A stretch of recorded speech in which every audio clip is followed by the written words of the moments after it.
नमस्कार दोस्तों, स्वागत है आपका एम क्लासेज में। हमने पिछली क्लास में अध्ययन किया जनसंख्या, वितरण, घनत्व एवं वृद्धि। इसके अंदर हमने जनसंख्या के कौन कौन से प्रदेश हैं यानी वितरण के आधार पर, जिसमें हमने सघन जनसंख्या के प्रदेश का अध्ययन किया। उसके बाद हमने सामान्य जनसंख्या के प्रदेशों का अध्ययन किया, फिर विरल जनसंख्या के क्षेत्र और उसके बाद अति न्यून जनसंख्या के क्षेत्र। आज हम बात करेंगे जनसंख्या वितरण को प्रभावित करने वाले कारक, यानी ऐसे कौन से कारक हैं जो जनसंख्या को प्रभावित करते हैं, यानी कहाँ पर जनसंख्या निवास करती है, कहाँ पर नहीं करती। तो इसके अंदर 4 कारक मुख्य हैं, जिसमें विश्वव्यापी कारक यानी विश्व के आधार प्रादेशिक कारक, सांस्कृतिक कारक और सामायिक कारक यानी सामाजिक कारक। जिसमें विश्वव्यापी में हम बात करें कि विश्व में किसी क्षेत्र या देश की स्थिति अवस्थिति आधार पर हम चर्चा कर सकते हैं कि इसमें कि किस अवस्थिति में वो देश स्थित है, उसकी लोकेशन क्या है। ऐसे ही वहाँ की जलवायु की दशा, वहाँ का धरातल कैसा है और उस क्षेत्र या देश की समुद्र तल से ऊंचाई कितनी है, ये सभी कारक बहुत ही इम्पोर्टेंट है इसके अंदर।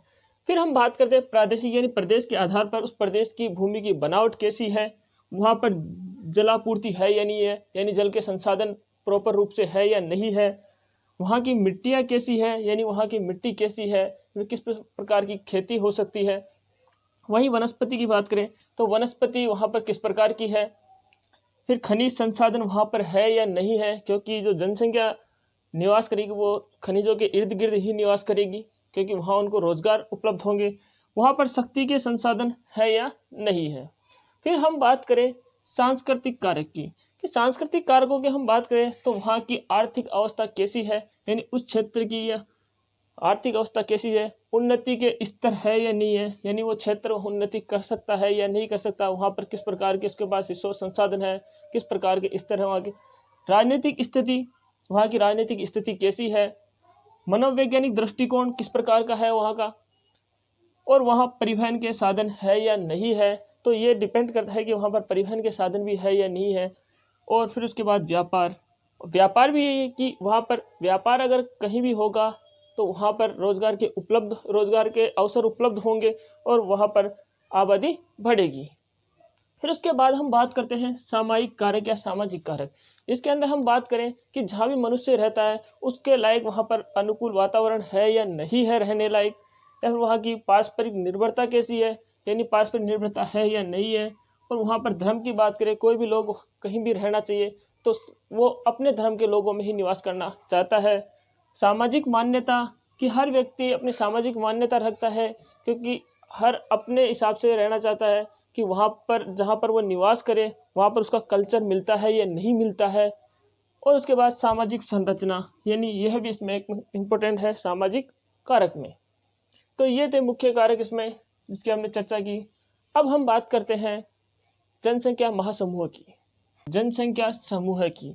तो जनसंख्या समूह जो है उसकी हम बात करें कि विश्व की जनसंख्या का वह बड़ा भाग, यानी वह बड़ा भाग जो विश्व के 4 विशाल क्षेत्रों में निवास करता है, यानी विश्व के 4 बड़े विशाल क्षेत्र है वहाँ ये निवास करता है, जो भौगोलिक दृष्टि से महाद्वीपों के कुछ विशेष उपयुक्त भाग है, यानी महाद्वीपों के कुछ विशेष उपयुक्त भाग है, यानी से क्षेत्र हैं। इन विस्तृत बसे क्षेत्रों को प्रमुख जनसंख्या समूह कहते हैं, यानी महाद्वीपों के कुछ भाग ऐसे हैं जहां पर विस्तृत जनसंख्या पाई जाती है, बड़ी समूह में जनसंख्या पाई जाती है, तो ऐसे ही क्षेत्र को जनसंख्या समूह कहते हैं। अब इसके अंदर हम बात करें तो 4 समूह हैं। तो 4 जन समूह के अंदर हम बात करें तो एशियाई महासमूह है,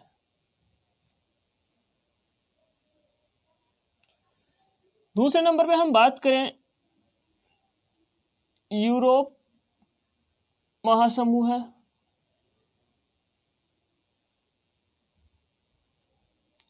फिर तीसरे नंबर पे हम बात करें अमेरिकी महासमूह है,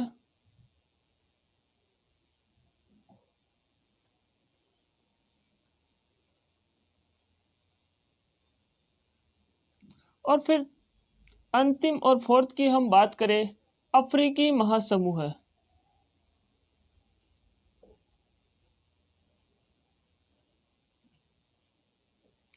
यानी ये भौगोलिक दृष्टि से 4 महाद्वीपों में ये जनसमूह विभक्त किया गया है 4 भागों में, कि यहाँ पर जनसंख्या पाई जाती है। अब हम बात करते हैं इसमें फर्स्ट नंबर यानी एशियाई जनसमूह की।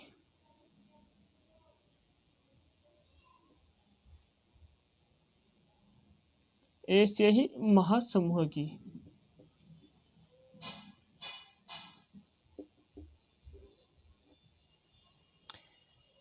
ये एशियाई महाद्वीप महासमूह है। यहाँ पर जो जनसंख्या है वो सर्वाधिक जनसंख्या पाई जाती है और सबसे बड़ा महासमूह माना गया इसको। तो ये बात करें तो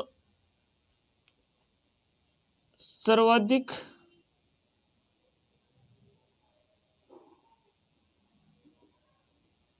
जनसंख्या वाला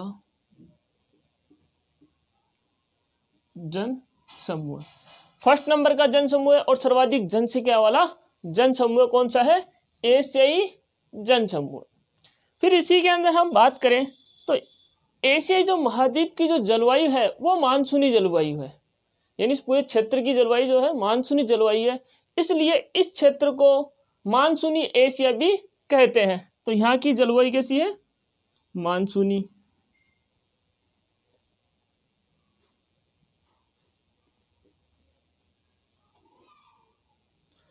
मानसूनी जलवायु होने के कारण इसको मानसूनी एशिया भी कहते हैं।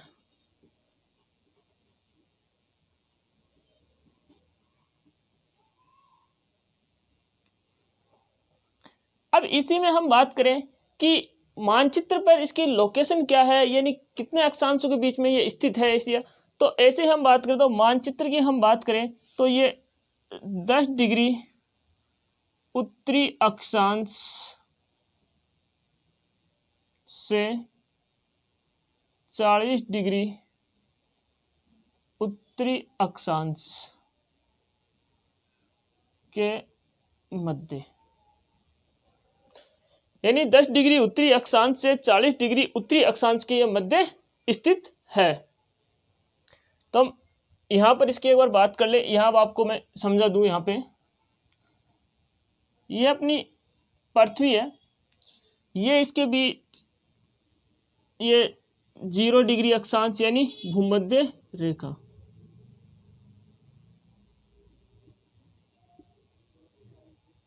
जीरो डिग्री रेखा भूमध्य रेखा। अब यहाँ पर जो इसकी एशिया की स्थिति ये है, यहाँ पे ये जो है ये एशिया की स्थिति,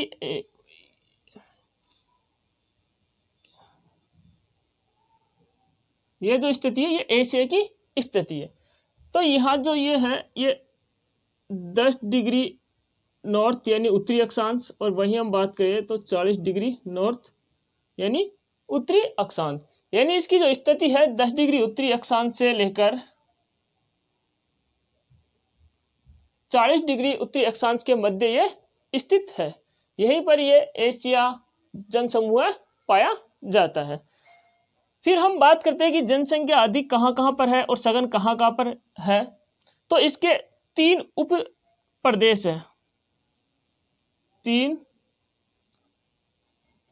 उप प्रदेश।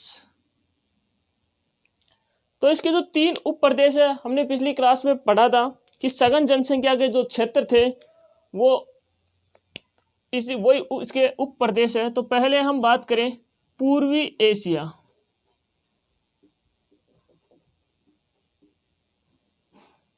पूर्वी एशिया। फिर उसके बाद हम बात करें दूसरा दक्षिणी पूर्वी एशिया, ये इसका दूसरा उप प्रदेश है। फिर हम बात करें तीसरा, वो है दक्षिणी एशिया, ये इसके 3 उप प्रदेश है जहां पर जनसंख्या अधिक पाई जाती है। आगे हम इसकी बात करें तो इसकी जो अर्थव्यवस्था है, अर्थव्यवस्था की हम बात करें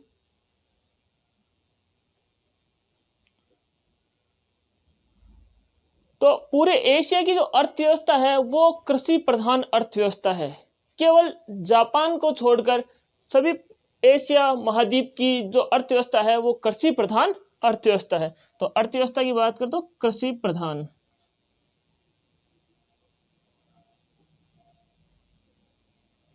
यानी जापान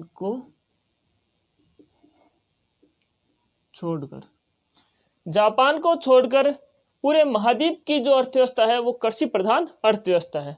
उसके बाद हम बात करें यहाँ की जो समस्या है, जो मुख्य जो समस्या है वो है जनसंख्या की तीव्र वृद्धि, क्योंकि यहाँ पूरे एशिया महाद्वीप की जो समस्या है वो है जनसंख्या की तीव्र वृद्धि, जो प्रति वर्ष 2% प्रति वर्ष वृद्धि दर्ज यानी उससे भी अधिक होती है। तो यहाँ की जो समस्या है तीव्र जनसंख्या, या ऐसे लिख दे जनसंख्या की तीव्र वृद्धि।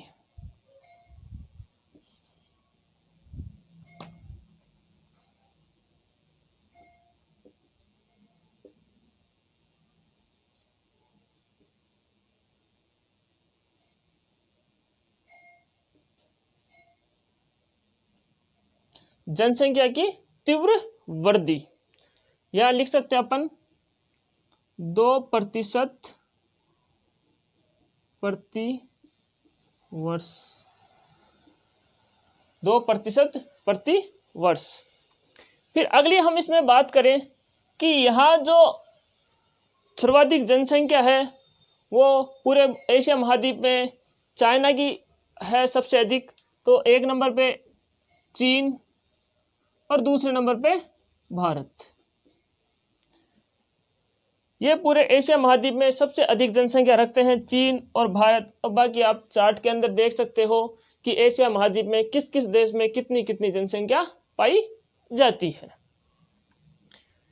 अब हम इसके बाद बात करते हैं दूसरे महासमूह की, यानी यूरोप महासमूह की।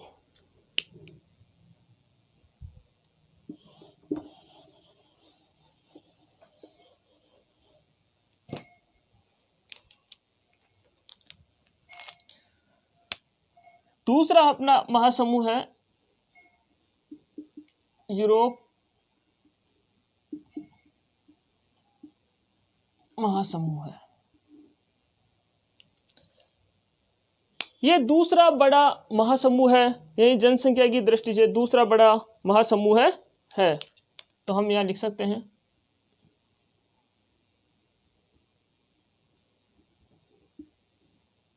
दूसरा बड़ा जनसमूह है, यानी यूरोप जो है वो दूसरा बड़ा जनसमूह है। इसके बाद हम जैसे बात करें कि संपूर्ण यूरोप में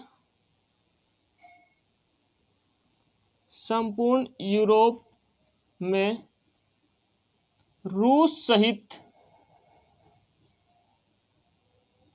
संपूर्ण यूरोप में जो रूस सहित जो जनसंख्या है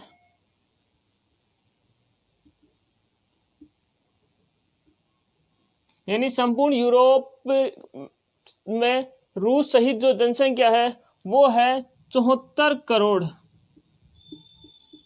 जिसके अंदर यूरोप भी शामिल है। तो यहाँ की जो जनसंख्या है वो है 74 करोड़। अब इसके हम मानचित्र में बात करें कि कितने डिग्री अक्षांश के मध्य ये स्थित है, तो हम इसकी बात कर सकते हैं कि 40 डिग्री उत्तरी अक्षांश से 60 डिग्री उत्तरी अक्षांश के मध्य, यानी 40 डिग्री उत्तरी अक्षांश से 60 डिग्री उत्तरी अक्षांश के मध्य स्थित है। यहाँ अपन एक बार देखें कि यह अपना विश्व यानी ग्लोब है, जिसपे 0 डिग्री भूमध्य रेखा अब इसके अंदर यूरोप की हम स्थिति देखें तो ये जो है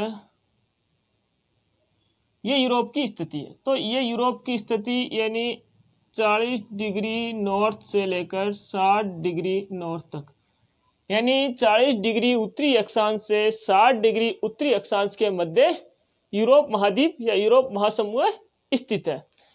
इसके अंदर भी जहां पर सघन जनसंख्या पाई जाती है वो हम यहां लिख सकते हैं, सघन जनसंख्या वो है 45 डिग्री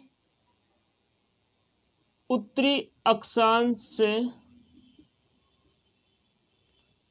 55 डिग्री उत्तरी अक्षांश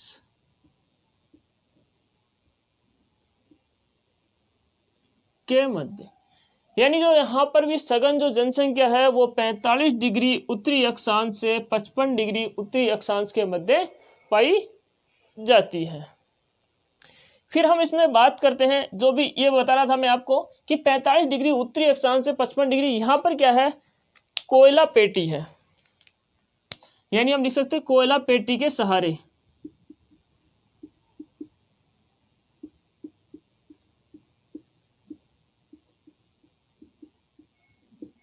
यानी यहाँ पर कोयला पेटी है, उसके सहारे ये सघन जनसंख्या पाई जाती है। अब इसमें अगली हम बात करें कि यहाँ पर जो जनसंख्या है यानी 70% जो जनसंख्या है वो नगरों में निवास करती है।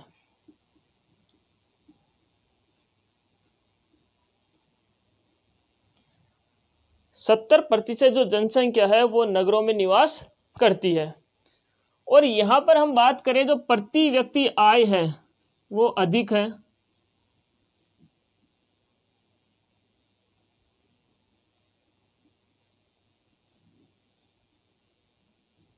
और इसकी हम बात करें यहाँ पर कि यहाँ का जो जीवन स्तर है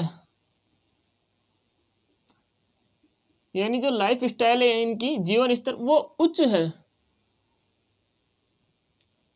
इनका जो जीवन स्तर है वो उच्च जीवन स्तर है। और यहाँ के जो सभी देश विकसित है, सभी देश विकसित, यानी यूरोप महाद्वीप के जो सभी देश है लगभग विकसित है। और यहाँ पर हम जनसंख्या की बात करें कि सर्वाधिक जो जनसंख्या है वो रूस में है और उसके बाद जर्मनी, यानी यूरोप महाद्वीप या यूरोप महासमूह के अंदर सर्वाधिक जनसंख्या रूस में है, उसके बाद जर्मनी में है। और बाकी आप चार्ट के अंदर देख सकते हो कि कहाँ पर कितनी जनसंख्या निवास करती है, जो यूरोप महाद्वीप में किस किस देश में कितनी जनसंख्या दे। तो हमने दो प्रदेशों की बात करी, एशियाई महासमूह और यूरोप महासमूह। अब बात करते हैं हम तीसरे जनसमूह की या महासमूह की, वह है अमेरिकी महासमूह है।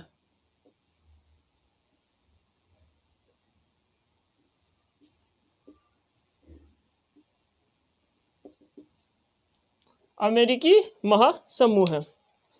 ये जो अमेरिकी महासमूह है ये तीसरा बड़ा जनसमूह है, यानी तीसरा बड़ा जनसमूह है।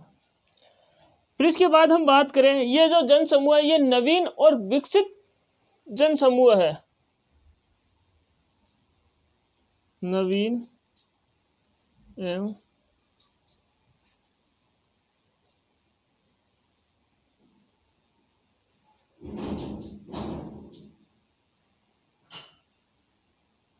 नवीन और विकसित जनसमूह है।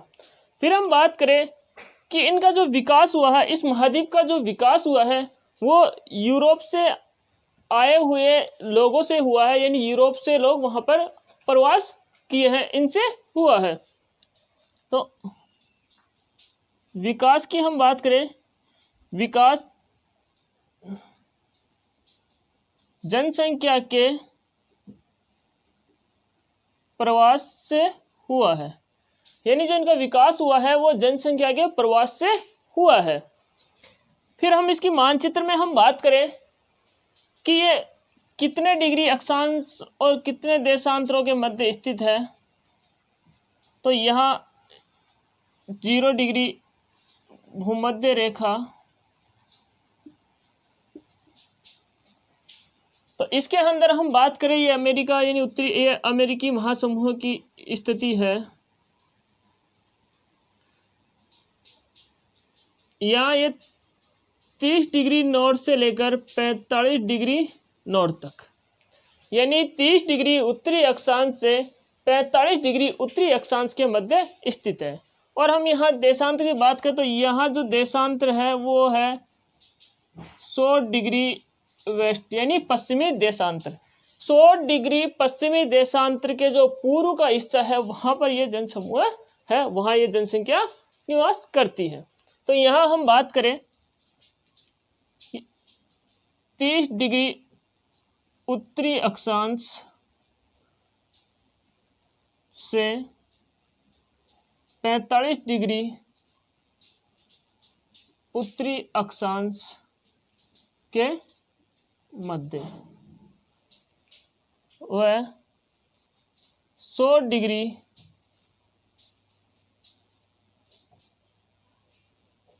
पश्चिमी देशांतर के पूर्व में, यानी 30 डिग्री उत्तरी अक्षांश से लेकर 45 डिग्री उत्तरी अक्षांश के मध्य ये जनसमूह है। और 100 डिग्री पश्चिमी जो देशांतर है उसके पूर्व भाग में ये जनसंख्या स्थित है। फिर हम बात करें यहाँ की जो 90% जो जनसंख्या है वो यूरोप से आई हुई है। 90% जनसंख्या यूरोप से आए हुए हैं,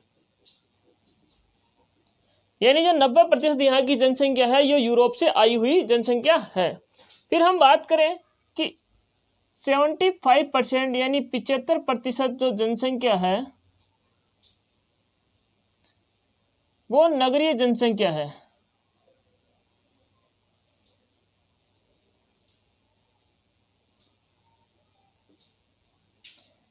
पिछहत्तर प्रतिशत जो जनसंख्या है वो नगरीय जनसंख्या है।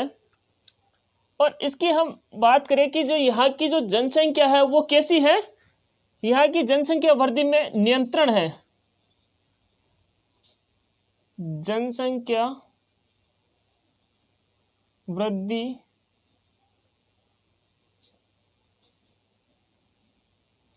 नियंत्रण, जनसंख्या वृद्धि में नियंत्रण इसलिए है कि यहाँ की जो जन्म दर और मृत्यु दर स्थिर है और उसके साथ ही यहाँ जो बाहर से आए आप्रवास पर भी प्रतिबंध है, यानी बाहरी देशों जो लोग आते हैं वहाँ पर वो भी प्रतिबंध है। तो हम लिख सकते हैं यहाँ पर बाहरी देशों के अप्रवास पर प्रतिबंध, यानी जो बाहरी देश है वहाँ के देश जो लोगों पर वो वहाँ पर प्रतिबंध है। अब हम बात करें कि यहाँ जो जनसंख्या है वो कौन से देश में सर्वाधिक है, तो फर्स्ट नंबर पे यूएसए, यहाँ की जनसंख्या इस जनसमूह में अधिक है। और दूसरी हम बात करें मैक्सिको, यूएसए और मैक्सिको, पहले नंबर पे यूएसए दूसरे नंबर पे मैक्सिको है। उसके बाद आप देख सकते हो चार्ट में कि अमेरिकी जनसमूह की जनसंख्या किस किस देश में कितनी है। तो अब हम बात करते हैं अफ्रीकी जनसमूह की या अफ्रीकी महासमूह की।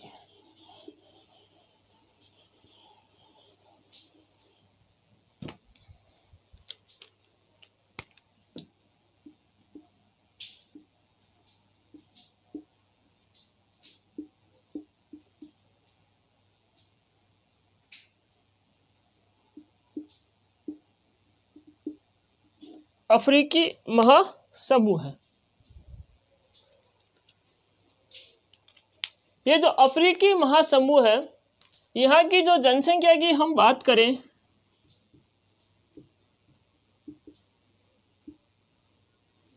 जनसंख्या हम बात करेंगी 2001 में कितनी थी और 2013 में कितनी है।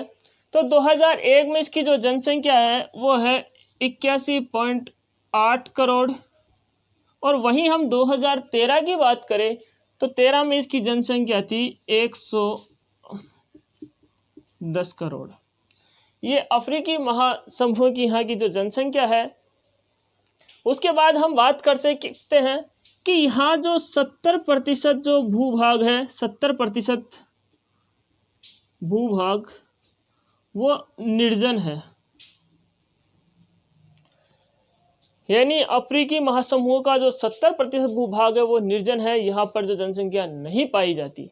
जबकि 30% भूभाग पर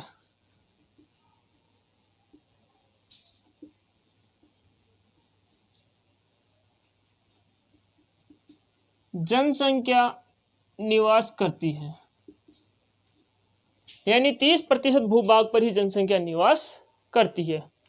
फिर हम इसकी बात करें कि तीन यहाँ जो क्षेत्र है, 3 क्षेत्रों में जनसंख्या का जमावड़ा है, यानी 3 क्षेत्रों में जनसंख्या अधिक है। तो वो जो क्षेत्र है वो है नील नदी घाटी। पहले हम बात करें नील नदी घाटी क्षेत्र, यानी जो अफ्रीका का नील नदी घाटी क्षेत्र है वहां पर जनसंख्या अधिक पाई जाती है। उसके बाद हम बात करें तो गिनी तट पर, यानी जो गिनी का जो तट है वहां पर जनसंख्या अधिक पाई जाती है। और तीसरा है दक्षिणी अफ्रीका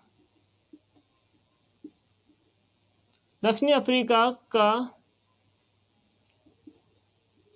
दक्षिणी व पूर्वी तटीय क्षेत्र, यानी पहला है नील नदी घाटी क्षेत्र, दूसरा है गिनी तट और तीसरा है दक्षिणी अफ्रीका का दक्षिणी व पूर्वी तटीय क्षेत्र। यहाँ पर जनसंख्या अधिक पाई जाती है। फिर यहाँ हम बात करें कि किस देश में जनसंख्या अधिक है, तो अधिक की बात करें तो नाइजीरिया, और उसके बाद हम बात करें तो वो है इथोपिया। पहले नंबर पे नाइजीरिया है, दूसरे पे इथोपिया है, और बाकी आप अफ्रीकी महासमूह के देश को देख सकते हैं चार्ट में कि किस किस महासमूह में कितनी कितनी जनसंख्या है। तो ये जनसंख्या महासमूह है, एशिया महासमूह है, दूसरे नंबर पे यूरोप महासमूह है, तीसरे पे अमेरिका महासमूह है, और अपना अंतिम है अफ्रीका महासमूह है। तो आज हमने जनसंख्या महासमूह की चर्चा करी। उम्मीद करता हूँ आपको क्लास पसंद आई होगी। आप वीडियो को ज़्यादा से ज़्यादा लाइक, शेयर और सब्सक्राइब करें। धन्यवाद।